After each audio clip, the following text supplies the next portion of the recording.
اسلام کی پیدائش کی باتیں سنتے ہیں کہ خانہ کعبہ میں ہوئی، اس روایت کے بارے میں بتائیں کہ یہ روایت صحیح ہے یا غلط؟ یہ روایت المستدرک للحاکم میں موجود ہے. امام حاکم نے تو دعویٰ کیا ہے اس روایت کا کہ یہ صحیح ہے، لیکن یہ روایت بہت کمزور ہے. ایون مولانا اسحاق صاحب رحمہ اللہ تعالی جو اہل سنت اور اہل تشیع دونوں کے ہاں ایک اتھارٹی مانے جاتے ہیں، اور میرا ان کے ساتھ 40 کوسچنز بھی ریکارڈڈ ہیں جو میں نے ان سے 1 to 1 کیے تھے. 40 questions with Maulana Ishaq on 23rd of March 2012. وہ آپ یوٹیوب پہ لاکھوں لوگ دیکھ چکے ہیں.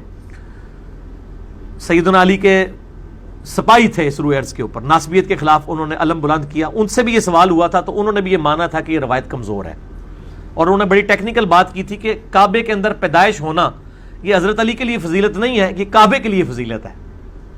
ظاہر ہے ابو داؤد ترمذی میں یہ حدیث موجود ہے کہ اے کعبہ تیری حرمت اللہ کے نزدیک ہے، لیکن ایک مسلمان کے دل کو دکھانا اللہ کے نزدیک اس سے بڑا گناہ ہے کہ کوئی شخص کعبے کی اینٹ سے اینٹ بجا دے.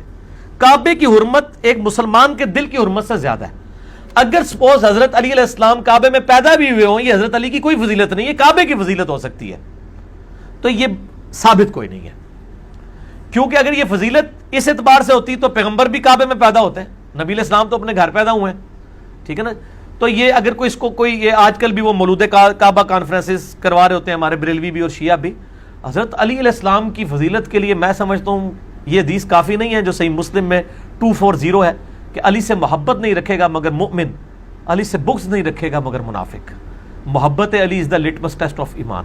پھر جو حدیث متواتر ہے صحیح مسلم میں، ترمذی میں، سنن نسائی الکبریٰ میں کہ آپ صلی اللہ علیہ وسلم نے غدیر خم پہ کہا تھا من کنت مولاہ فہذا علی مولاہ، جس کا مولا میں اس کا مولا علی. یہ اتنی حدیثیں موجود ہیں کہ ہم اس طرح کی جعلی روایتوں کا سہارا رہیں.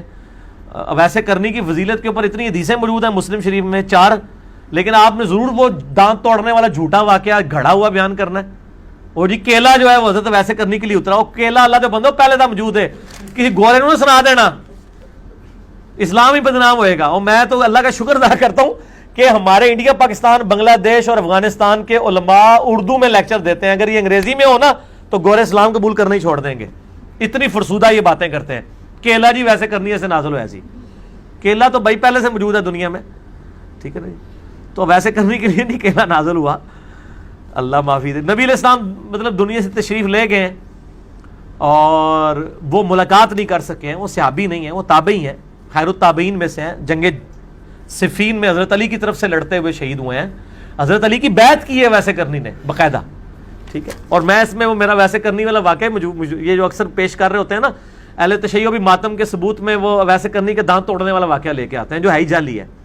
تو میں ان کو پھر علم الکلام سے جواب دیتا ہوں کہ بھئی مولا علی علیہ السلام صحیح مسلم میں آتا ہے کہ نبی علیہ السلام کے جب دانت شہید ہوئے تو سال بن سعد السعدی کہتے ہیں کہ خون نہیں رکتا تھا تو سیدہ فاطمہ نے کاٹن کا کپڑا جلا کے وہاں رکھا خون روکنے کے لیے، اور سیدنا علی نے اپنے ہاتھوں سے نبی علیہ السلام کا زخم دھویا.